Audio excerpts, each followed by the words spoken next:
Hello, fabulous Leo. Welcome to your horoscope for the month of February 2015, Love Focus. I am your astrologer, Nadiya Shah. Thank you for being here. What an incredible month we have for you in the context of love. I touched on it last month. This month, really, a lot of things start to feel like they're finally coming together and bringing about a phase, a time of love that really is going to stand out throughout the trajectory of this year, if not longer as well. And we've got a couple of key things that are taking place now. One of those is a full moon happening in your sign. Now, full moons, always, when they happen in your sign, denote matters close to the heart coming to the surface, emotion rising, and it denotes facing a truth that's been a long time coming. And when it is in your sign, it's about facing a truth about yourself, facing a truth about who you really are.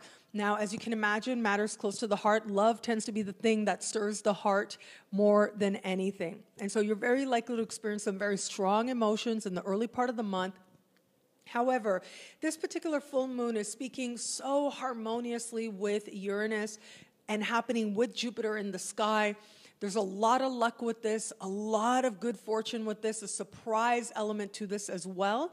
So as the truth comes to the surface, you are liberated in the process, and a whole new, much more optimistic vision of what the future could be, where it comes to understanding who you are and what you want in love, becomes that much clearer to you. But that isn't the only love-related event taking place in the sky. What we also have happening this one month is a new moon taking place, the second of two new moons. So last month, we had the first new moon in your opposite sign, and this month, the rare second new moon in your opposite sign. And as this new moon takes place in the later part of the month, we will also by that time have Mercury direct. So Mercury retrograde, the first 10 days of this month, Mercury will be retrograde before going direct. By the time we get to the later part of the month and the second new moon hits in the later part of its respective sign, we will have Mercury still in shadow, yes, but marching forward and gaining momentum by that time. I look at this and it suggests to me that where it was that it may have felt like there was a half start or not a complete understanding or a misunderstanding even, all of that is set to be cleared up in a powerful way where things really start to feel like they come together enough for you to understand the direction in which you are going in love. And there's likely to be a sense of clarity, a sense of purpose, a sense of direction, yes, but also a sense that this is where things come together. This is the other shot, the additional shot, the one more shot for some of you out there that you had been hoping for.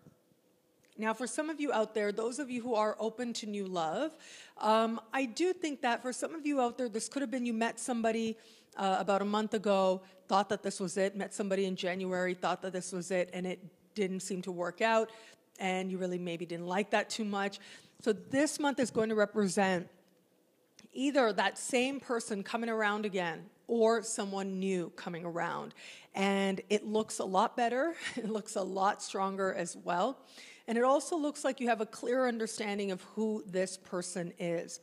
As I said last month in last month's monthly horoscope, and this is particularly true for those of you dating somebody, but especially if you're in an established bond, when Mercury goes backwards in your opposite sign, there are times when people break up, okay? So if you break up with somebody, chances are you don't stay broken up with that person. And the reason is because there tends to be an element there of sometimes miscommunication, needing to look at things again. But also with Mercury retrograde, nothing is really clear and nothing is really permanent. So when we have Mercury retrograding in your opposite sign and there's a breakup, that tends not to stick. Similarly, if you meet somebody during a Mercury retrograde and you think this is it and I'm ready to, run off and elope with this person after 48 hours, also tends not to stick. You need to pace yourself a little bit, see how things are going to go. Those of you who are dating somebody are very likely to find that this is a time when, whereas before you might have felt like you wish there was a clear understanding, you wish this person got you, you may have made some alterations within, if you will, but sort of said, okay, it is what it is, I'm going to leave that alone. This is going to be your chance to get really clear and to get on the same page with this person or decide that it isn't working. Those of you in a committed relationship, there's an element here of starting again, beginning again, with greater clarity and with greater direction as well. There's an element here of solidifying and bringing together what maybe has felt a little bit up in the air so that you know which way this relationship is going. And you know that both of you are committed to a deeper level of sharing and giving and communicating than you have been before. This is going to be a powerful time of clearing up any misunderstandings, having that conversation, saying what needs to be said, and saying it all in possibly one really sort of a deluge of a moment, if you will, before saying, okay, it's been said, it's out there, now let's put it to the side, now let's go over here. So there's lots of progress happening on all fronts, regardless of your relationship status as you start, and regardless of what happened in January as well. Whatever it was that took place in January is by far not permanent. And that's the really great thing really about life and what the stars teach us. It's never permanent. Everything is cycles. Well, in this case, it isn't an extended cycle. In fact, you see this turnaround happening in the best possible sense. You see clarity coming, you see direction coming, and you see a much stronger sense of what you truly need in love. And with that conviction within, you are much more likely to experience that greater love that you know is in the universe for you.